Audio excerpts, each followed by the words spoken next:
We start tonight with breaking news. Right now, the city of St. Louis telling those living in a growing tent community outside of City Hall to move on. Good evening. I'm Mike Bush. And I'm Ann Aller. Just got this word in. This comes on the same day several city board of aldermen pledged to create more space for the homeless. 5 on your side's Laura Barcheski is live near the encampment with the latest. Laura.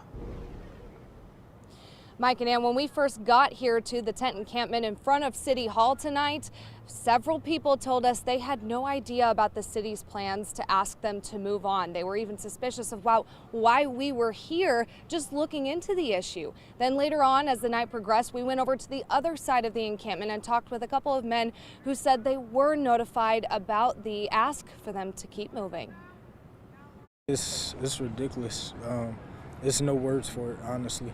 I can't describe the feeling. People do what they got to do to make it out of here, and hey, I'm happy for them. But as for me and my family, we'll fight to the end. I mean, I don't have anywhere else to go. We received this information from a city spokesperson saying they are enforcing the park curfew, which does not allow people to be in city parks or areas past 10 o'clock. They say over the last few weeks, there have been roughly 50 police calls for service, 33 EMS calls for services, overdoses, seizures, and other medical emergencies. And fighting amongst the tenants. There's been increasing calls from city employees who say they're being harassed at work, and drug paraphernalia has been found on site. This is happening on the same day members of the Board of Aldermen pledged to help the unhoused with the Unhoused Bill of Rights, and several of them are actually here right now.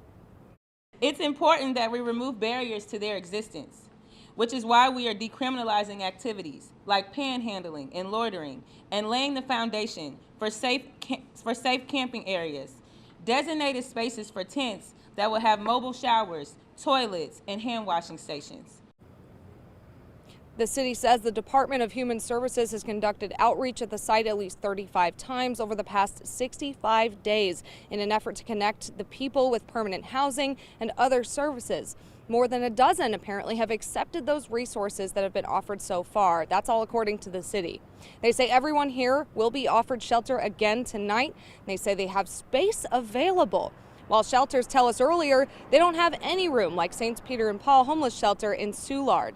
Now, according to some of the other tenants here at the tent encampment, this is apparently the third or fourth time they've been actually asked to leave, and the other times when 10 p.m. rolled around, nobody came to ask them to leave.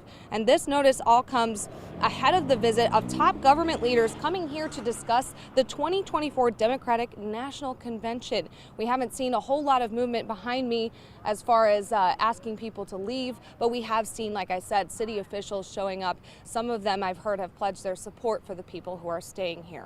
Reporting live in downtown, Laura Barcheski, 5 on your side.